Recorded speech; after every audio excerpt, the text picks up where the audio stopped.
I think the difference in the client relationship with auditing versus wealth management was on the auditing side, people saw me as a nuisance, right? I would be coming in and saying, it's not a fun word. You're doing your job. Stop your job. Help me with my job. And then you can get back to what you're doing. Yeah. Oh, by the way, my job is to find out the mistakes you made in your job. Yeah.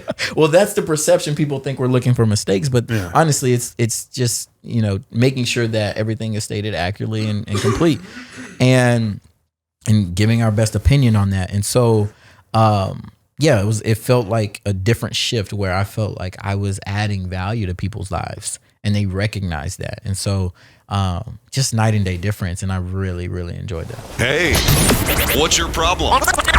You have business problems? We have business solutions. Sort of. Well, maybe. Yeah.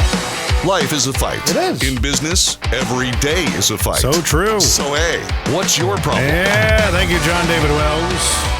He's our big voice guy for the show. Check him out at the Wells Report on Facebook. He's very active these days, doing a lot of those news politics shows, especially as we steam into the election year. This is the What's Your Problem podcast, where we talk to Middle Tennessee business owners and professionals about the one thing, because it's always something that keeps you up at night. It's always that one little nagging thing, and it never seems to go away. And once you kind of accept it, it's okay. It's like a weight lifted off your shoulder. Just accept it.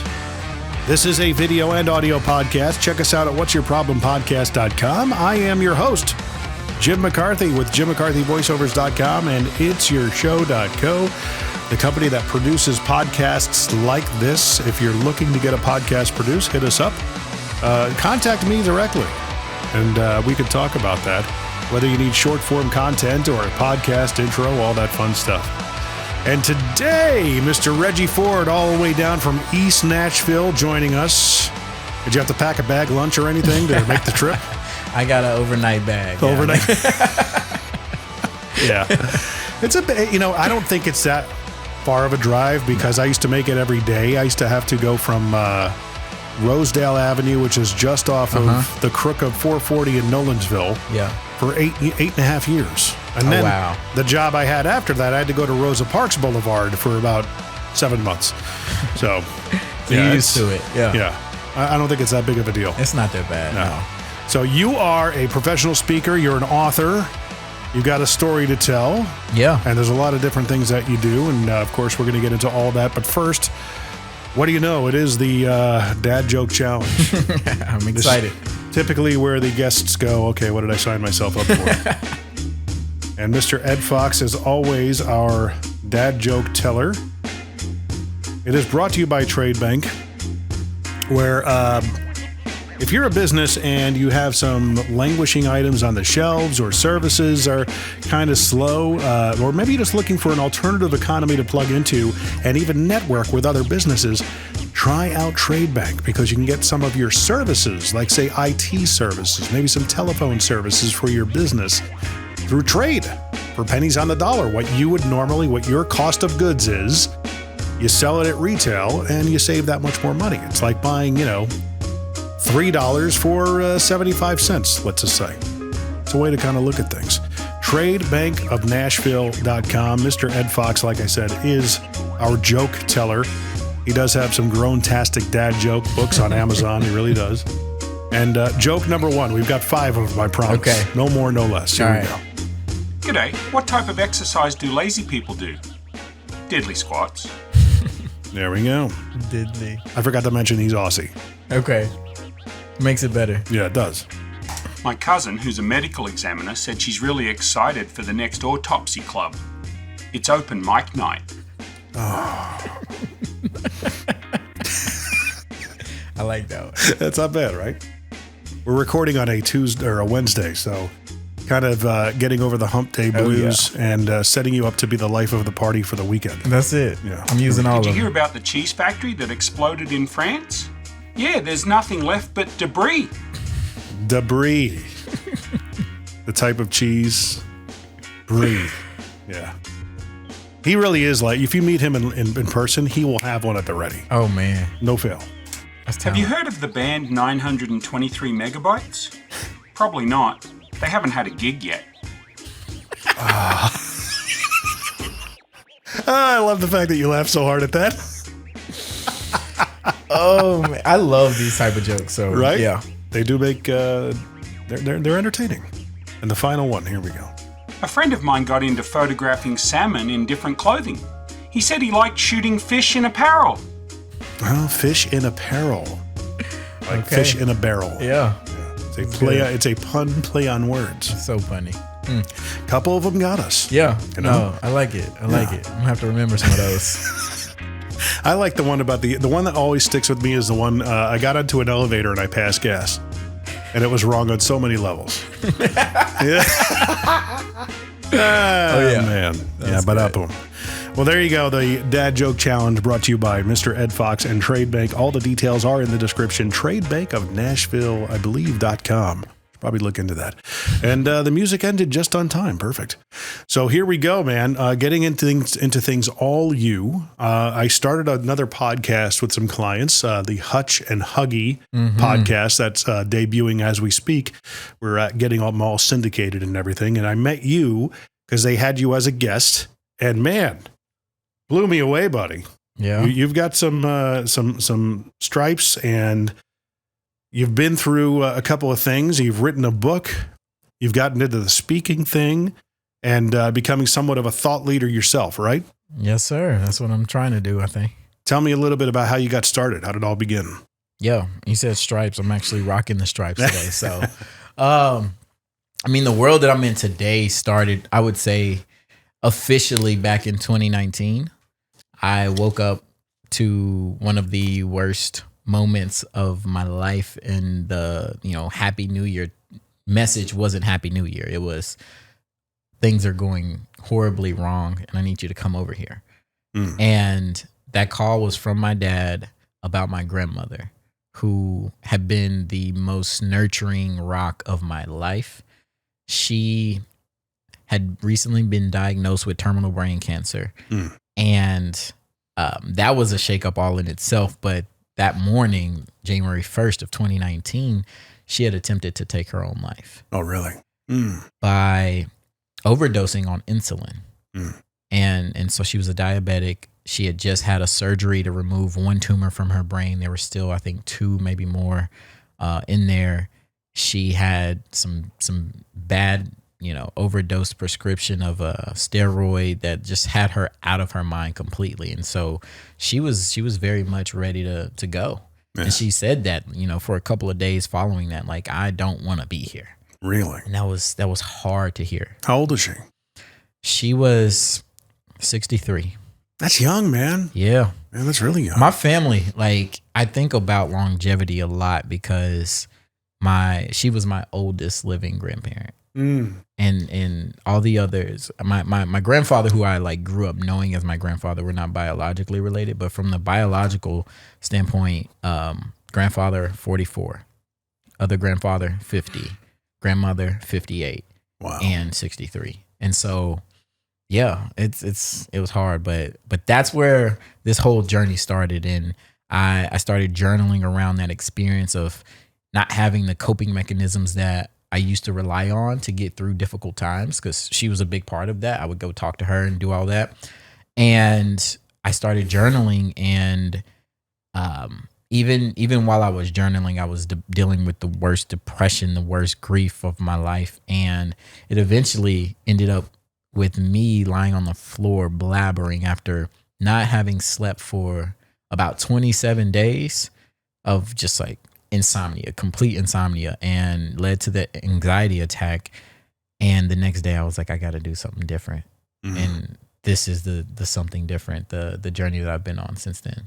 Just be due from your such an influential person in your life who was ready to check out. Yeah.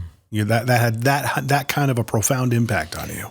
Well, she was ready to check out, and then due to the cancer, she went home. Right. And spoiler alert, but yeah, she passed away, and with that, it there was so much more dysfunction around it too.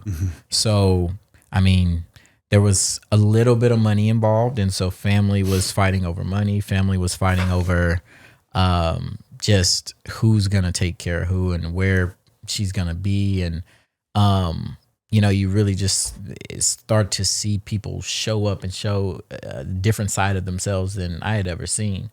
And I felt like I was just caught in the middle of it all. Right. It's just like these arrows being thrown left and right. And I was in the middle of it, trying to do what I felt was best for my grandmother at the end of the day. Right. And that ended up with so much more chaos and estrangement from people that I love dearly on that side of the family. And then on the other side, I had, just difficult situations. There was tension between me and my mom for years, and that kind of came to a head. And so all these boundaries got put up. I say, within the matter of 6 months, I lost all 4 people who were very, pivotal in raising me. Oh, wow. And so, yeah, from that July to that January, they were all gone. Wow. And so, yeah, that's a hard thing. You deal with the grief of loss and loss of people who've died, but loss of people who are still here and that you want to reach out to, but it just it's not feasible. And that's just one of the hardest things, because I don't know, like I expect older people to die. I expect, growing up how I grew up, I expected some young people to die. I thought I was going to be one of those people. But yeah, like people are still alive that I don't have a relationship with, that I love, but out of loving myself more and having healthy boundaries and respect for myself. So yeah, that all of that culminated into the journey. What were you doing at the time? So at the time, I was about about a year into my business. So I started a wealth management business after working in the industry for a couple of years. I've been in accounting prior to that, and so I was brand new startup, and it wasn't one of those situations where I took over a bunch of assets under management. Like I was leaving a bank and I was starting from zero. And so those first couple of months and years were the real grind of it all. So I'm dealing with building that out while also dealing with all this other stuff. Yeah. And that was the piece, like the other stuff, the family, the personal, was the piece that wasn't accounted for in the business plan that I drew up and spent so much time on. Yeah. It wasn't talked about in business school. It wasn't anything, like nothing could prepare me for that, but that was the most significant aspect to me having the ability and the capacity to run a thriving business. And then you're trying to get that off the ground, which is, if any business owner knows, in the first 5 years is you're still on the runway. Yeah, absolutely. You've got the engines revved up and you're trying to catch wind. You're trying to get into rollback and get that plane off the ground. Mm-hmm. And then to have everything else on top of that. My gosh. Yeah. Yeah. And not to mention, I had just gotten married 6 months prior. So. And that's a deal. Yeah.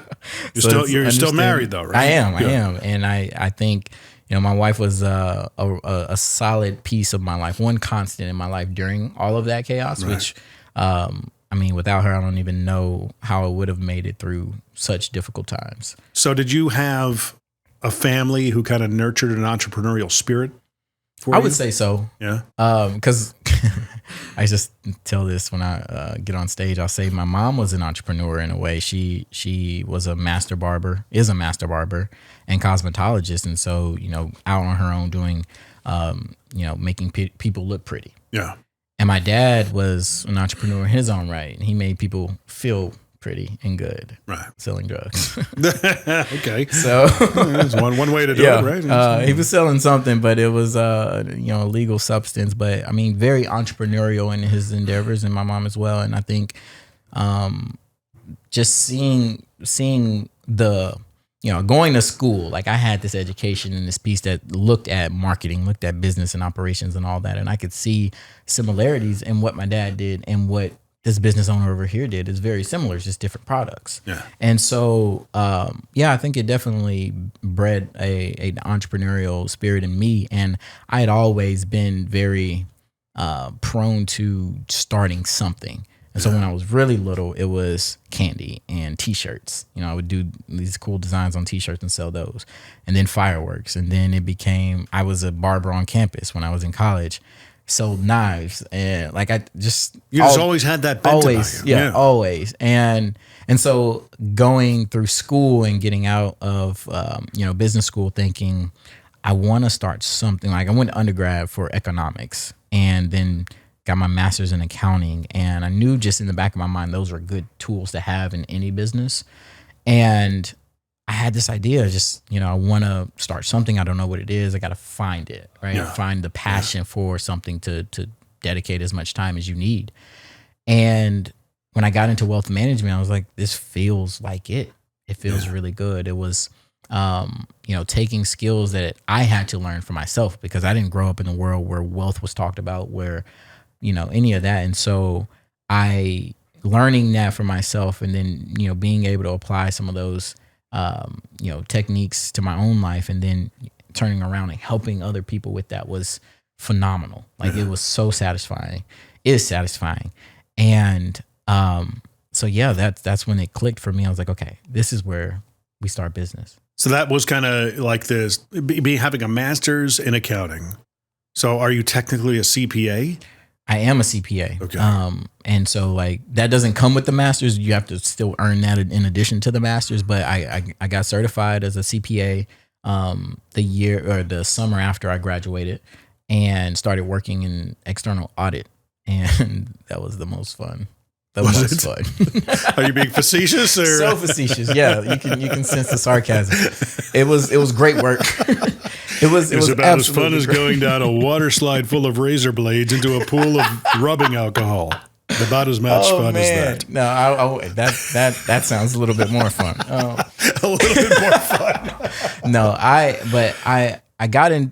Even going into the master's program, I knew that accounting wasn't what I wanted to do for the rest of my life. And so again, it was like about the tools and the skills that you get from that. Yeah. And if you look at any business, any household, there's accounting that needs to be done. Yeah. And so that part really spoke to me.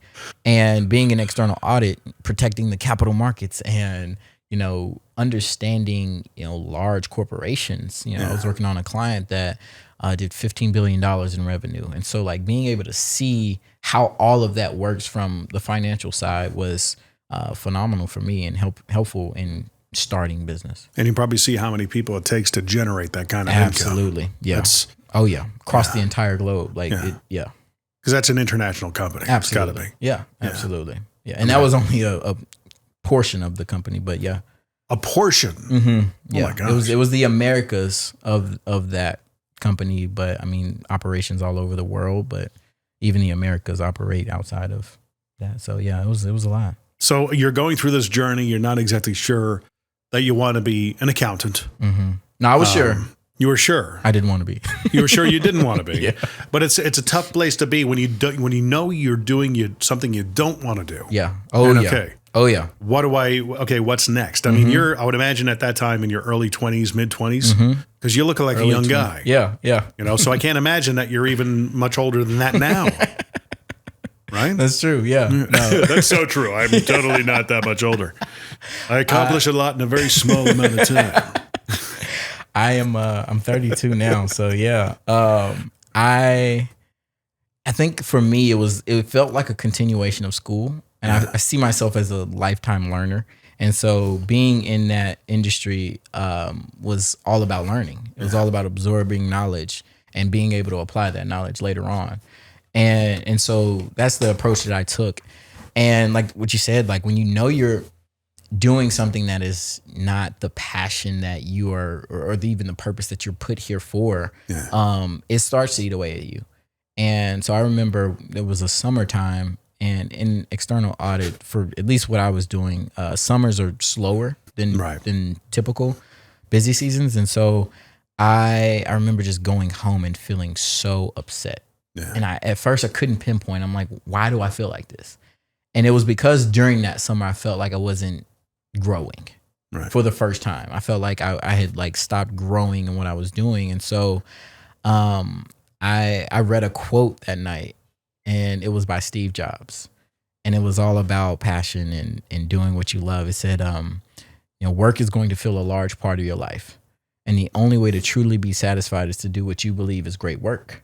And the only way to do great work is to love what you do. Yeah. And if you haven't found it yet, keep searching. Don't settle. Because as with all matters of the heart, you'll know when you find it. And I was like, I got to quit. Yeah. I got to. And so I sent an email. I talked to my advisors and everything. And I left with no real idea of what I was going to do next. I had some feelers out, but I hadn't had anything solid. But it just felt right. Yeah. It felt right. It felt like, I was still young. I didn't feel like I was going to fall on my face and, make the worst decision of my life. Like it felt like a transitional period was supposed to happen at that time. And lo and behold, I got introduced to wealth management and it ended up being a really good thing for me. How'd you get into that? Who introduced you to it? Yeah. So, because you're such a perfect fit for it, you know, I mean, going from the finances of a multi-billion-dollar business and understanding that world to, personal finance and okay, here's how you actually grow your nest egg. Yeah. I mean, it's such a, I would imagine an easier transition. Yeah. Oh yeah. And the accounting still to this day, the auditing still helps with everything that I do financially. I would imagine the credibility aspect of it. I mean, it's okay. What gives you the cojones to come to me and say I helped a multi-billion-dollar company? That's is that good enough? And you know what's crazy? I worked for Deloitte when I was in auditing, and they bragged that they're, I guess, based on acceptance rates, based off applications and everything, it's harder to get a job at Deloitte than it is to get into Harvard, and so that carries a lot of esteem in itself.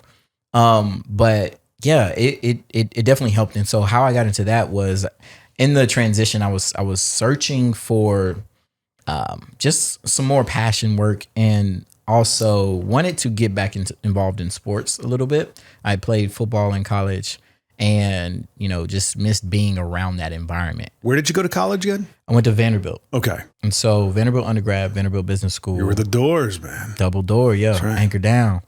And I wanted to be back involved in that somehow, some way, while utilizing the finance and accounting skills that I had. Right. And so I was between, sports and entertainment banking and traditional wealth management. Mm-hmm.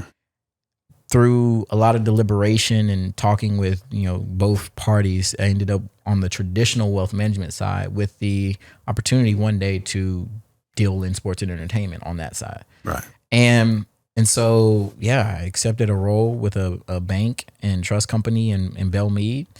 And it was a learning curve for sure. Mm-hmm. Steep learning curve, because even through school, I think you learn a lot of things in school that are applicable, but you don't really see the practical application in a textbook. Yeah. But being able to, get down into the weeds of this is what's going on in a person's life, let's help. Yeah. That came, and it came like a fire hose, and I loved it.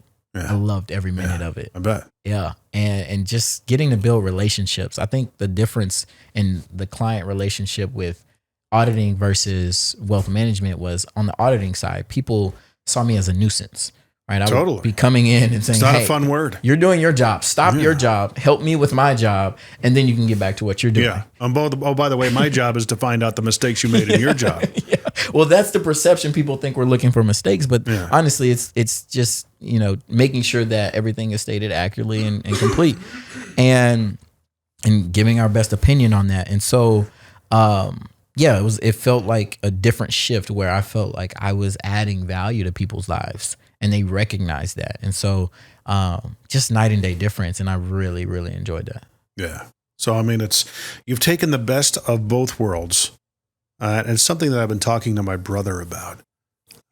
He is in Detroit. He's lived there for, probably 28 years now. Okay. And he's an attorney up there. Okay. And he's also a musician. He's in a Journey tribute band and a Bob Seger tribute band. Does very well for himself in those aspects. I've always told he and I were both raised not as musicians, but had a bent toward being musical. Okay. And he took to the piano. I took to the drums. My parents had no musical bone in their body, but everything in that era was, well, hey, that's all well and good, but you got to have something to fall back on, right? Just in case. My brother, being as motivated and as ambitious as he was, always, he even tells me today, he says, I still hear Dad in the back of my head. Yeah. You just got to have something to fall back on. And I said, Dan, you've done that. The fall back on is already established. You're a very successful attorney. Why don't we come down to Nashville and start doing everything you want to do? You've always wanted to play at an arena and a touring act. I said, yes. You can plug yourself right in and make that happen. That's doable with your skill set. Wow. I said, and you can plug in your skill set as an attorney into the music business. Absolutely. Right? Absolutely. And be like an agent. Mm-hmm. I said, with your legal knowledge of contracts and everything like that, you'd be immensely valuable. Oh, yeah. So, you kind of did the same thing. You had a love of sports and football, and now you have the financial aspect of it, because now you can get in front of the guys who get drafted and say, okay, hold on, time out. Yeah, yeah. I know you just became an instant millionaire, but let's slow the roll before you go to the Ferrari dealer. Mm-hmm. Yeah. Right? Oftentimes that check has already been written. I'm like, oh, okay. Who said the same thing was Chris Hope. Oh, yeah. I love Chris. Yeah. His book Pros is so good and talks a lot about that stuff. But you see it. It's like, just hang out at the Ferrari dealership and say, okay, are you with the Titans? Yeah. Okay, let's talk. Right. Did you just get signed? Stop. That's the place. Right? Yeah. Lead generation at Ferrari. Hey, let's go. Who's that guy hanging out off the front of what's he doing? That's good. Hey, I like that.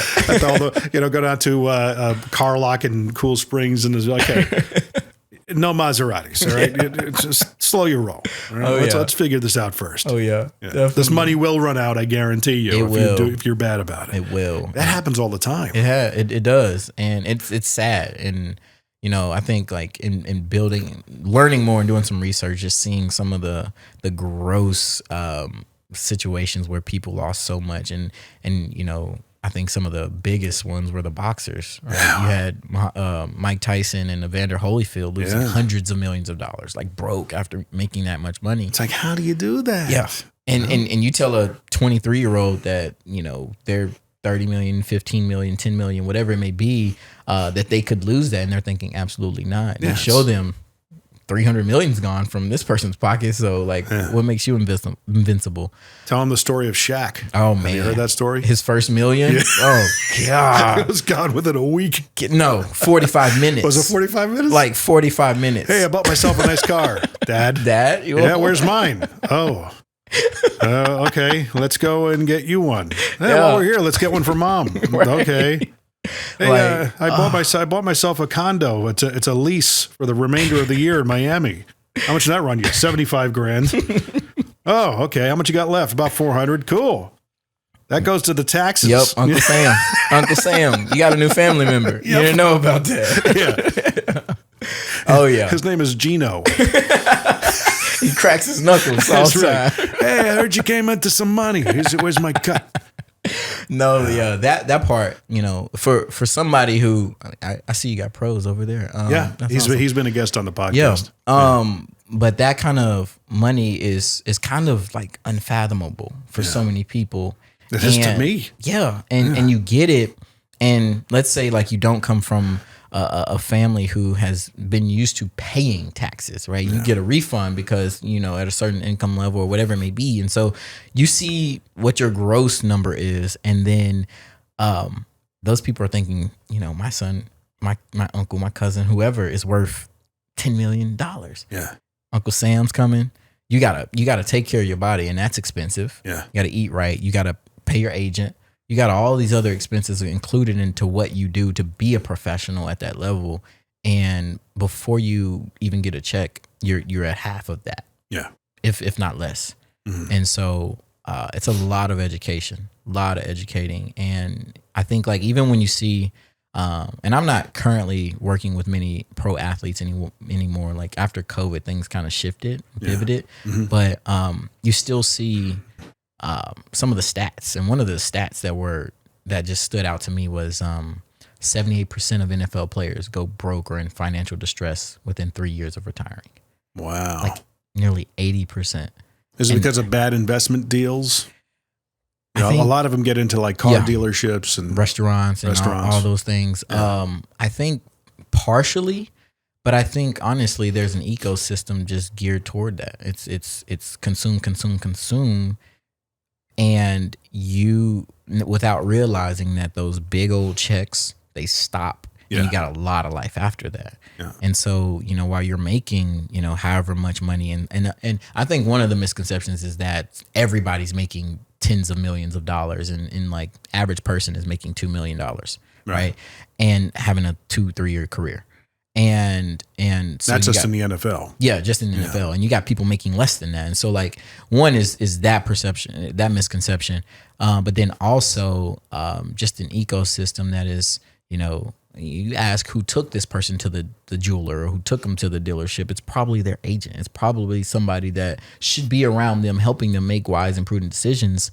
But they're just feeding it. And so, it's a tough thing to witness. Yeah. Because just how life changing, how more than one life, generational wealth could be passed down and it's squandered. You should always be prepared for that nest egg or a windfall. Yeah. We've recently were benefactors of a windfall, well earned, but we're being smart with it. Yeah. Because that was due to life, right? And understanding that we've had, micro windfalls here and there, and it's always just been, pissed away.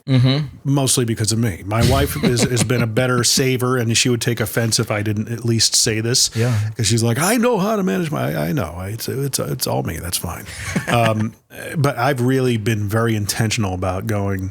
We're going to make this grow. Yeah. And it's like, here I am at this ripe old age of almost 50, playing catch up because a lot of my time in my professional life was spent in radio where we didn't make much money. It was paycheck to paycheck for 18 years.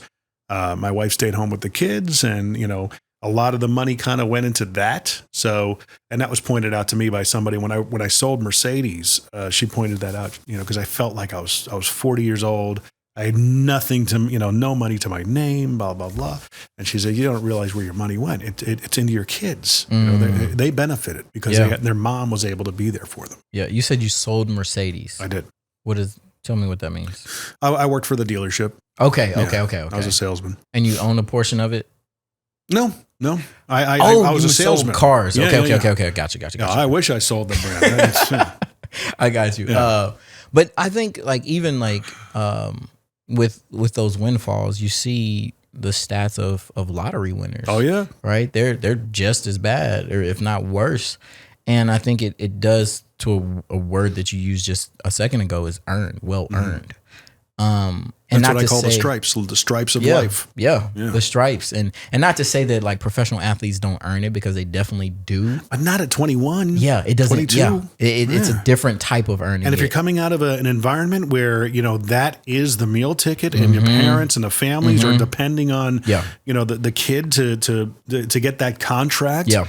None of them are financially literate. Yeah. And then all of a sudden hey, we're all. Yeah. Buddy, that's for one person, that's barely enough. Yeah. And you multiply phone bill by 20, you multiply rents by 20, and it starts to, your money's gone. Oh yeah. And so it's tough. But yeah, I'm glad you are being prudent with it, like with your recent windfall. I was trying to be, I think a lot of it comes from the fact that my father used to call it getting it out of your system.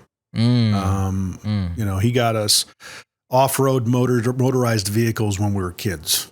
Wow. He says, because I don't want you riding a motorcycle on the road like I did. Yeah. And do the stupid things I did.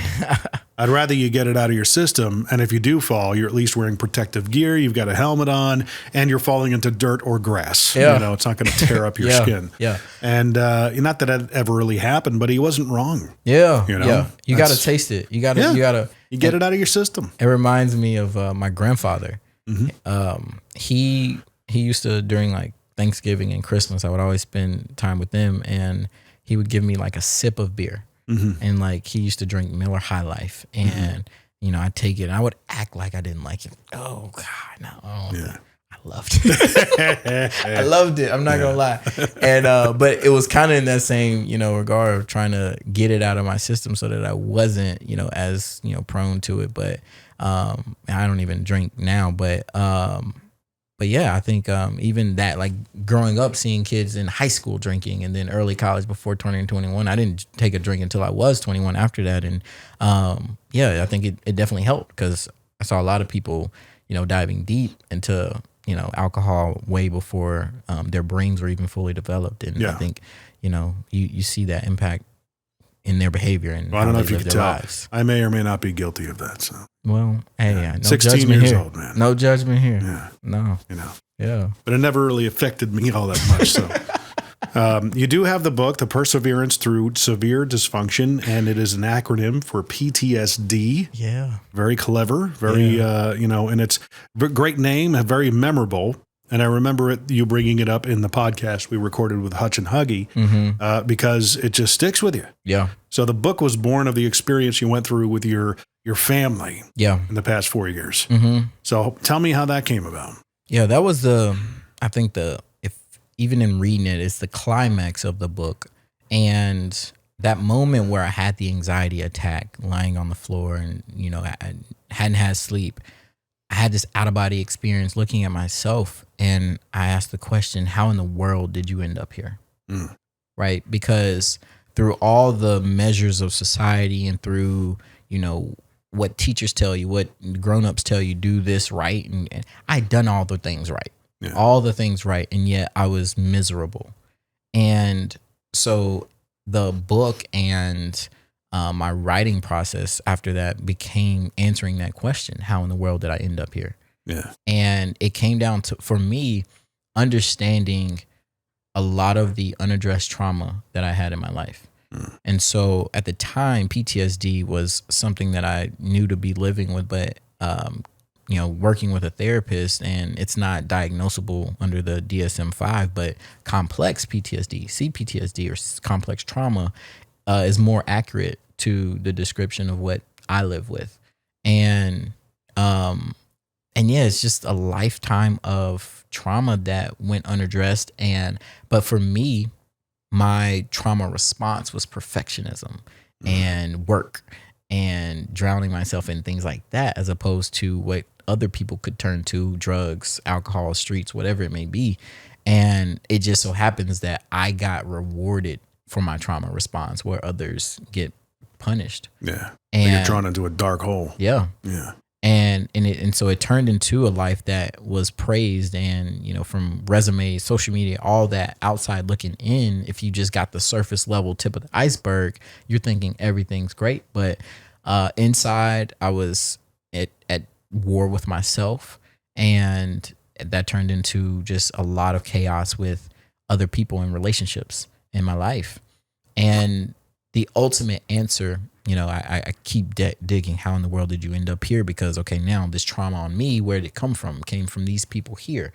That's a generation above me. Well, how did they get there? And why was their situation as dire as it was? Wow. Generation before them. And so the subtitle, Breaking the Curse of Intergenerational Trauma as a Black Man in America, was very, significant and healing for me as I, journaled through that entire book. So that really kind of puts the whole cultural aspect of what is happening on its head. Yeah. Instead of looking outward, you looked inward. Yeah. And you looked up the generational line. Mm-hmm. You mentioned yourself in your about section as being an old soul. That's a very old soul tactic, if you will, Yeah. That's and I commend you for that, because that's something I guess I do too. It's if I ever kind of find myself in a situation where someone is angry or off put by something, I immediately think, okay, what did I do? I at least think that I look in the mirror, Yeah. That's kind of what you were doing. Yeah. You're looking at, how did I get here? And then, well, okay, how did my parents get here? What did they go through? Yeah. And you're drawing it back up the genealogy. Yeah. Absolutely. And I want to point out something that you just said that is similar to being praised for my trauma response. Being an old soul, been called that since I was a kid. Right.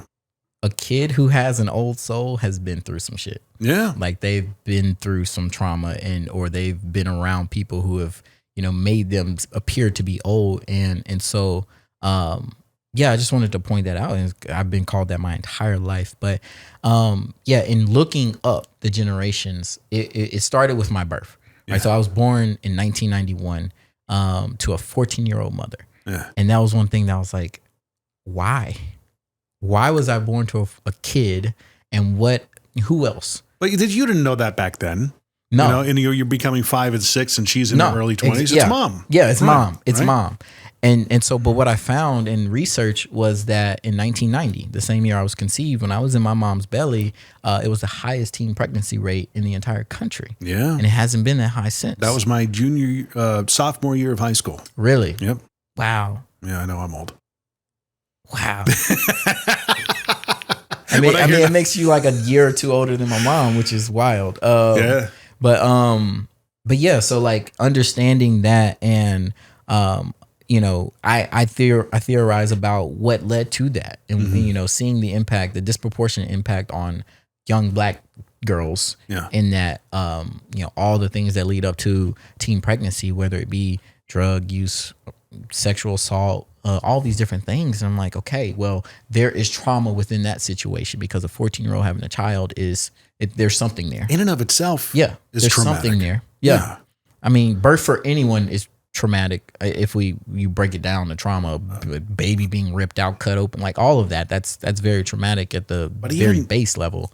At being that age. Yeah. And I know at that age was my, well, should I even say this? Yes. But I mean, it was the year where, the Pandora's box opened for me. Let's just put it that way. And a cruel trick was played on me, because some kids in school made me believe that she was pregnant. And as a 15-year-old, buddy, talk about the weight on your shoulders. Oh, yeah. So when it actually happens to someone like your mom, in a culture, I mean, even though you're physically able to do it, are you mentally ready? Right. So at 14 years old. Right. Absolutely not. You know, that's traumatic in and of itself. Absolutely. Yeah. Yeah. And so, yeah, that's kind of like one of the first places I started. And then, you know, my dad spent most of my childhood in prison. And I'm looking at, you know, the prison population and the numbers from, you know, when he was born to when he was arrested, to like, okay, like I'm not the only one dealing with this. And I think that was a big part of me telling my story, was like a lot of the traumas that I faced, whether it be, you know, those two that I mentioned, or having friends die before 18 and all these different things. It's like, okay, there's epidemics, and there are things that are happening around the world, and like, can we just get more curious about those? Yeah. And I strive to. So yeah.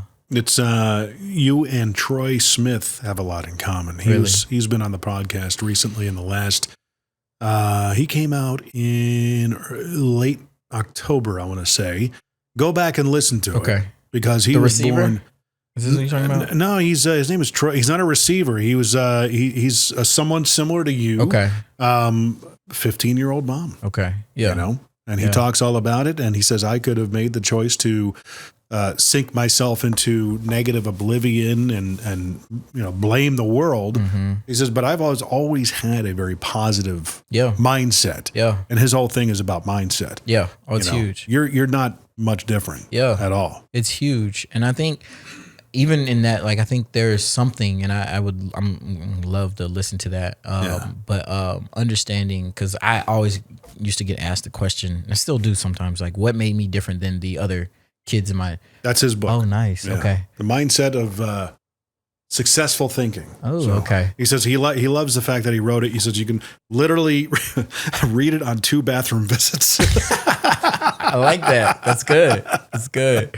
But like, I would get asked the question, like, what made me different than other people, other kids that came up in my neighborhood around my time and things like that. And I, you know, in doing research now around resilience and what helps children, you know, get through difficult times, at least one supportive, caring, loving adult.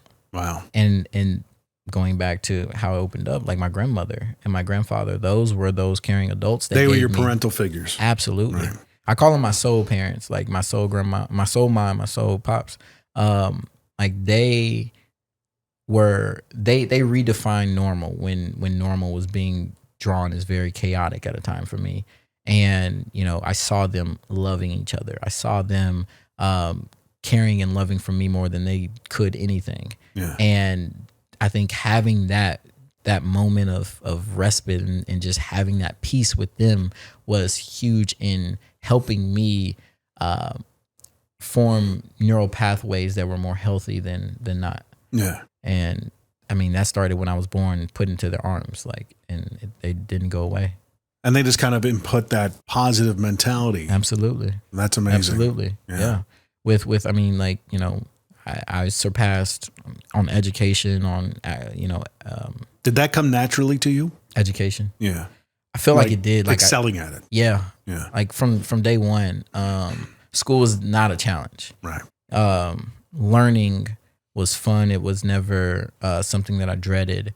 And I think that was a huge part of, like, I knew that I could do well.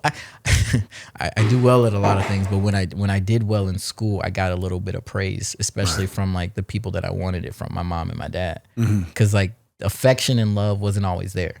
But get an A and it's like, oh, my son's proud. I'm gonna tell people that my son did a great job. I'm gonna tell them I'm proud of him. And so I think that fed into, okay, I'm going to keep making A's and I'm going to keep making them proud and I'm going to keep doing this, and ended up, you know, a pretty good thing. But at the end of the day, it was searching for validation from them. Yeah. Yeah. From your grandparents? From my actual parents. Okay. Yeah. Because my dad was gone and my mom was emotionally disconnected. Right. Yeah. She was dealing with the trauma she was went growing through. up. Yeah. But I imagine as an old soul, did you know enough not to place the blame on her throughout your childhood? Yeah, I think that was that was huge for me in the writing. I don't think I've ever placed blame on her, but even getting to a place of like greater understanding and greater grace for her and her situation was something that came through just my own healing journey. And knowing, but when did you realize you had that grace for her? How old were you? Man, that's a great question. Because you never really think about your parents, you know, and what they went through. Mm-hmm. And it takes an old soul to really kind of be able to look at that, you know? And for me, my mom and her grandmother were always at odds. Mm-hmm. And she was always painted, our grandmother, not as the bad guy, but our mother was always a little bit of a drama queen. And, you know, they never got along. They had a massive falling out in 1986. I remember the night like it was yesterday. I mean, it was the most uncomfortable New Year's Eve I've ever been a part of. With people in the house and my mom yelling at her mother and their mother, you know, packing her bags the next day. And we didn't see her again, really. Wow. And she died in 96, I think. So my mom, you know, for 10 years didn't talk to her mother and felt like, you know, she kind of got 40 years of anguish out of her system by just unloading on her. Mm-hmm. And then my brother and I got talking. He says, you do realize that grandma was raising twin kids in the 40s and 50s as a single mom because she was a widow. Yeah. And it's like, you don't think about that when you're 6 or 10 or 15. Right. But when you put that perspective against it, you go, wow, that really kind of makes you, you kind of have empathy for the woman. Absolutely. You know, it couldn't have been easy. Right. In that time. Yeah. You know? Yeah. Going back to your question, I think it was probably early 20s for me. Yeah. And being able to recognize that, and seeing just like, you know, the pain that my mom had endured. Yeah. And you know, the resilience that she had to continue to, you know, raise my younger siblings and just be the best mom that she could under the circumstances that she had. Yeah. And I think you see that now. Yeah. And I think early 20s, I started to see it. Right. And then I got certified as a yoga teacher, and we had, you know, some curriculum and things, and we read a book. And I believe the book that I'm thinking of is called Perfectly Imperfect by Baron Baptiste. And in it, he tells stories of different, you know, yogis that he's, you know, come across in his journey. And one was similar to what you just described. Like, why does dad, you know, not hug and hold us? And well, you don't know this, but dad grew up in a house with 12 kids, and those 12 kids had a dad who was out in the war, and just like there is a reason behind the way that our parents show up, and to understand that, like, it takes asking the right questions, and you may get them answered by your parents, or you may just have to dig a little deeper, but there's a reason for it. Yeah. Yeah. If the path is made clear, there's the generation that has the path laid out. Like, I never understood the people. I don't want you to have the same challenges that I did. Mm-hmm. And I always ask those parents, why not? Mm. That's what's going to build character in your kid. Mm. You know, they got to have challenges. Yeah. You know, dare I say, my pal Brad Lee, he and I go back and forth about this all the time. He wrote a book called The Hard Way. Uh-huh. And he says, I wrote it so everybody can experience my mistakes and not make the same ones I did. And I said, but aren't mistakes part of the journey? Yeah. You know, he says, well, you know, they don't, not my mistakes. I mean, at least they won't make mine if they read the book. I said, but they probably still will. Yeah. Yeah. You know, and that's the whole point. I said, I think there's an element and levels of a quote hard way that we all go through. Yeah. You know, not so much on your story because you've, again, being an old soul, you've also had just circumstantial things happen to you, things you couldn't help, things you couldn't control. But despite all that, you created the foundations and you built just a mansion on top of those foundations. Mm-hmm. Yeah. And that was fueled you. Yeah. You know? It did. And I commend you for that, man. That's awesome. Thank you. You've accomplished a lot. Thank you. Made a big impression on me. I appreciate that. Yeah. Thank you, Jim, for real.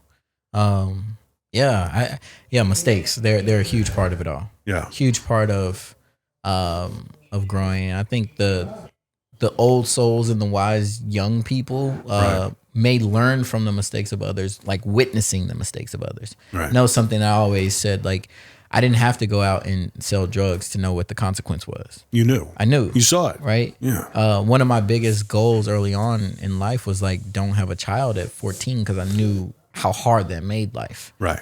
And I I opened Pandora's box at 13. Right. But still with this awareness. I love how we're putting it that, because it's like, once you know, Yeah. You can't put it back. Yeah. But still with like this hyper focus on, there's one thing, practicing, but actually, Yeah. Doing the deed. Yeah. And so, mistakes are a good part of the learning experience. Has to happen. Has to. Yeah. And I talk and I speak and I tell, if I'm talking to educators, one of my points is like, turn the mistakes into learning opportunities. Oh, yeah. Because they're going to happen. Yeah. Because if you think like you got old people in the world and kids, I heard them referred to as new people. Like they're new people going through new experiences nearly every day, especially if they're super young in elementary school and things like that. And so if something comes up and it is a mistake or it is something that is not acceptable, how can you teach them in that moment as opposed to punishing them? Right. Because the fear of making a mistake later on in life is, oh, I'm not going to start the business. Oh, I'm not going to jump and do things that I'm passionate about because, I don't have anything to fall back. Like, allow them to make the mistakes. The insurance policy. Yeah. That was my parents that's what they did to us. Yeah. And it's like everything that you went through in your childhood, understanding the nuances and the little intros to entrepreneurial thinking. Mm-hmm. I wish I had done all that. Yeah. I knew the kids in high school that sold the candy and find out, I just didn't understand, or maybe I was just lazy. I just didn't want to put the work in, or I just didn't have somebody pouring into me as a mentor. My father was an entrepreneur. He owned his own business. Wow.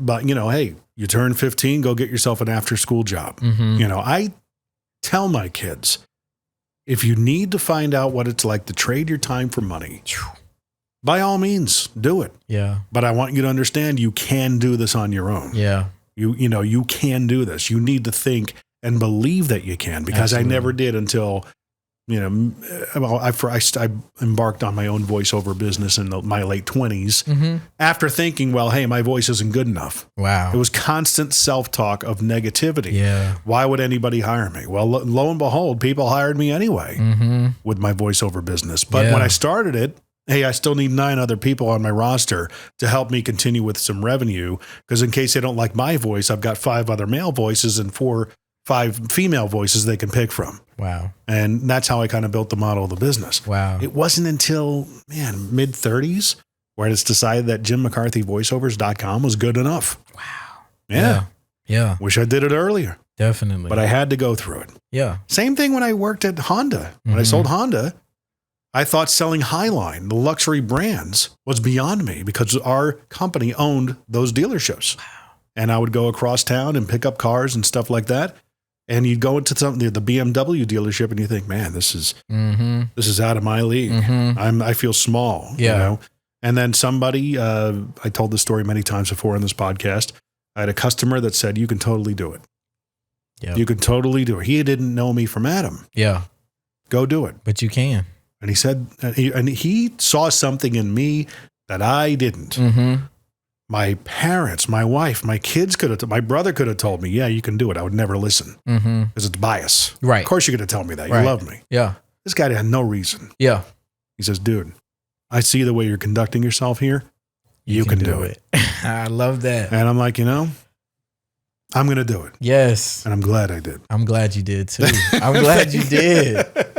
I don't think we'd be right here if you didn't. No. Now I think I try too many things. So. I think it's interesting. One, keeping it within the car theme, Henry Ford, those who say they can or think they can and those who think they can't are both right. Yeah. And so, like if you believe, like on a subconscious level, believe that you can do it, you can do anything. Bradley, absolutely anything. Again, bringing him up again on his recent podcast, he talked about a concept that was reminded of that he employs in his hiring practices. He asks people, do you consider yourself to be lucky? Now, how would you answer that? I would say no. Yeah. See, he says that would get you not hired. Yeah. He says, if you believe you're lucky, there's a level of confidence. If you believe you're lucky, there's a level of confidence that good things just naturally will come your way. And I'm like, because I would do the same thing. Yeah. No, I rely on my hard work. Yeah. Yeah. That's what I would say. Yeah. I mean, I've had great fortune, but I think even to be in a position to get that fortune, you have to put in the work. You have to totally impress somebody to get on the podcast. You have like that's not luck. I don't think. I think that is a lot of years of putting things together and presenting that to the world, and the world then meets you where you are. Right. So we're at the point of the podcast where I'm going to fire this off. What's your problem? It is What's Your Problem? So what kind of things are you contending with these days? What, anything come to the top of your head? Probably should have prepped you for this. But no, it's all good. That's even better. I think my problem, it's when passions start to shift. That's difficult. Because I think being good at many things, and it sounds like you are too, like you stick your toe in a lot of different things, and it's like, I'm good at it and I can do that. But then you start to find yourself being stretched thin. Yeah. And so I feel that in a way, and I want to come back to, reprioritizing the things that fill me up the most. Right. And so it's a good problem to have because there's options. But it is a problem that I deal with in thinking about, okay, where is 2024 and beyond look like for me? And so like that's something that I'm seeking counsel for and just leaning on, my intuition and things. But I would say that's probably the biggest problem, which I mean, super first world when I think about that, which I'm. But to be fair, it is, because there's only so much you can do. Yeah. We all can do. Absolutely. It's an element of FOMO. Yeah. Yeah. And if I don't pursue this, man, what could have been? Yeah. But meanwhile, I mean, how many times have I had, opportunities to chase another business idea? And then you forget the fact, well, I'm already on a path that I'm, halfway down the runway. Mm-hmm. Yeah. Why would I'm only going to have a forest of half chopped trees behind me if I don't just concentrate on a few. That's so true. That's so true. My latest thing is my bucket list item. And I always think about, phases of life, getting into my 50s. What's that going to look like? What do I want to do? And that's a question that I'm really hazy on because there's a lot of things I want to do, which leads you to the whole notion and the conundrum of, I don't know what I want to do. Wow. Because there's so many of them. Yeah. I'd love to play in a cover band. I'm a drummer that plays on, beach bars down on the Gulf Coast, just watching the sun go down and entertaining people. I'd love to do that. I'd love to, get into an RV and see the country with my wife, travel, do those kinds of things. I just, I have a bucket list item of being part of a tribute band. And there's like 4 tribute bands I'd love to be a part of, just in that category, Bon Jovi, AC/DC. I mean, I'm like, I would love to be part of a Huey Lewis and the News tribute band. I love that music, And recently found out the guy joined my BNI. He's from California. Tony Langdon, I'm talking about you. Lo and behold, he's in a Huey Lewis and the News tribute band. His brother is Huey, sings and looks like him. Wow. And we saw them at the Franklin Theater on this past Sunday night. They're flipping amazing. Yeah. And I'm sitting there going, I could freaking just drive the crap out of this band. I would love to. And my wife is looking at me like, yeah, what time do you have? Right. But I'm like, it's just that fire. I know what I want to do, but how do I get there? Because I've already got so many things I have to do to lay the foundation so I can, I'm kind of teetering on my get to have to years. Yeah. Yeah. And the whole notion of metaphor of that is most people's lives, they live in their have to years. They got to do the things they have to do. Right. Hopefully getting to the point where they get to do the things they want to do. Right. So I'm kind of straddling that fence in a way, the get to versus have to. I like that. And it actually, it was helpful. Like I say, I'm seeking counsel, and I think that was a bit of it, if you were trying to provide it or not. No, I'm just, I'm kind of seeing where you got a lot of potential. Yeah. It's just trying to figure out, okay, what path do I pick? Yeah, definitely. And I think one of the paths feels like a get to that provides just as much as the have tos. Right. And that's a beautiful thing. How many paths do you have to pick from at the moment? Or how many are you on? I have a ton to pick from, but the ones that I think I prioritize the most are probably, it's 4 big ones. Yeah. Yeah. The financial planning, that kind of thing? That's one. That's one? Yeah. Is it a biggie? They are, I'm not ready to say. Right. Yeah. Right. But because you got speaking, you're an author, you've got the trifecta going on, so to speak. Yeah. You can be the personal brand that encapsulates all those things, in my opinion, from how I see you. I see the outside of your bottle, your label. Thank you. I could see you totally speaking. You've done it in the past, I would imagine. Getting a reel together, putting yourself out there, hanging that shingle, seeing what happens. Maybe it's not a primary revenue stream, but at least it's, you're planting the seeds. You've already got the book. The next thing to do is probably get a podcast. Because actually, I've heard recently that a podcast. Is this your sales pitch? Totally. Yeah. Completely transparent. Podcast host has actually superseded the author. Wow. As far as notoriety. Wow. But you've already got the book. You've already a published author. Right? You might as well go for a podcast host next and, add stuff to your plate because everyone's got so much time in the world. Right. But I'm intrigued with the aspect of you being able to get in front of, the new potential high performing athletes and, that aspect of things because I'm not sure how often that's being done, Yeah. Yeah. I mean, were you part of draft day when it was in Nashville? A few years back? Yeah, I was moving around, doing a lot of networking that day. Yeah. I had to shoot downtown. I had to do a video project. I was actually providing voiceover for the project. Okay. And I'm sitting in front of all these kids that, they're getting signed that day. Yeah. And Kyler Murray, number 1. Yeah. And they're going to be 7 figures richer. Yeah. By the end of the week. Right. Yeah. And it's like, my gosh. Yeah. You got somebody in there going, okay.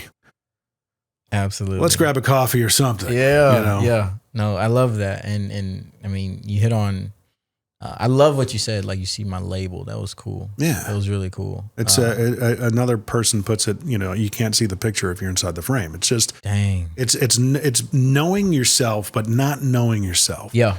Because like the guy who saw what my possibility was going from Honda to Mercedes, I'm inside my own bottle. I can't see that potential. Yeah, absolutely. I see that in you. Thank you. Thank you. I appreciate it. You could totally do it. Yeah.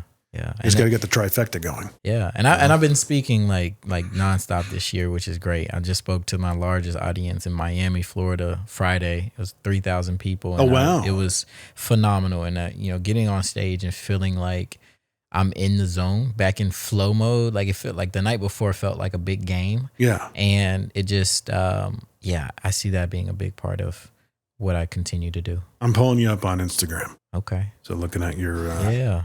profile, respectable following. Nice. Yeah. You've got some mutual friends. Okay. And yeah, mate, you're sharing some information.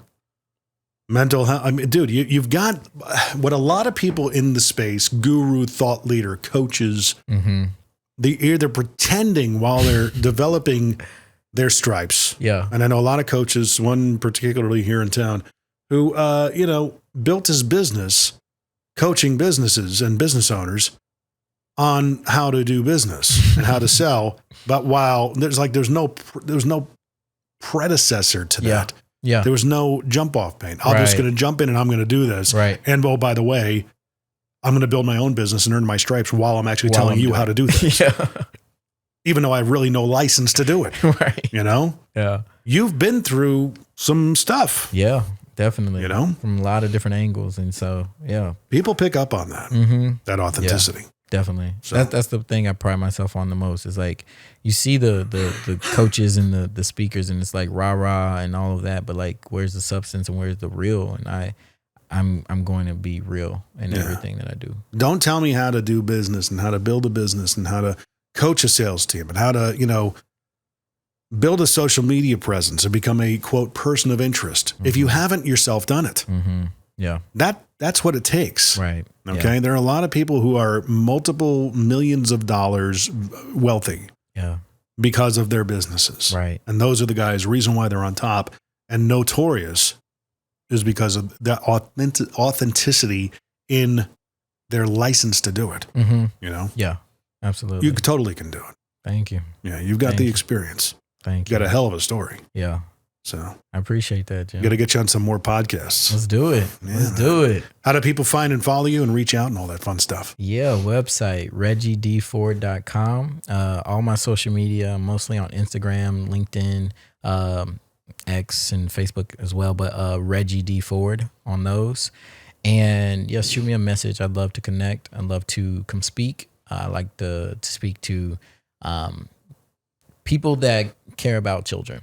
So whether it's schools, whether it's organizations, if you are around children and want the best out of their lives, or just to inspire them, let me know. Do you put yourself out to high schools? Oh, yeah. Do you? Oh, yeah. Nice. Yeah. So. I think your message definitely needs to get out in front of those kids. Absolutely. I saw many years ago, Grant Cardone got out in front of a high school and did his thing. Yeah. And it was refreshing to see. Yeah. Because they probably have never heard a message like that. Yeah. Oh, yeah. Everything you're going through right now, if you think it's going to amount to something, just, think about it differently. Yeah. Think about it this way. Yeah. I love that. So there you go. Check him out at Reggie D. Ford. That's 2 G's. And I only say that because of Reggie Ham. Reggie's got 1 G with Reggie Ham and 2 M's. So Reggie with 2 G's, dford.com. And I'm trying to see if you've got your socials on here. They're on there at the bottom in the got to put them at the top, buddy. At the top? Okay. Yeah. We're going to put them at the top. Follow me here. Boom. All that stuff. At least that's my opinion. Maybe. What do I know? And thanks you guys for listening. Thank you guys for listening to the What's Your Problem podcast. We're actually thinking about making some changes here in the near future, and hopefully they'll be good ones because we're realizing that this is more of a Middle Tennessee business podcast as, we concentrate on business owners and professionals right here in Middle Tennessee. And sometimes we talk about problems, sometimes we don't. We tell stories and stuff. But either way, find and follow us at whatsyourproblempodcast.com. Right there should be a way to email us if you want to become a guest. Let us know. If you think somebody else is that would be a good guest, let us know. Reach out. All those ways to find and follow us are there. And of course, we're going for our big, hairy, audacious goal for 2024, 10,000 average downloads per episode on this podcast. Let's try and make it happen. If you like it, share it out, subscribe, rate, review, whatsyourproblempodcast.com. Reggie, second time meeting you, man, what a pleasure again. Thank you so much. It's an honor.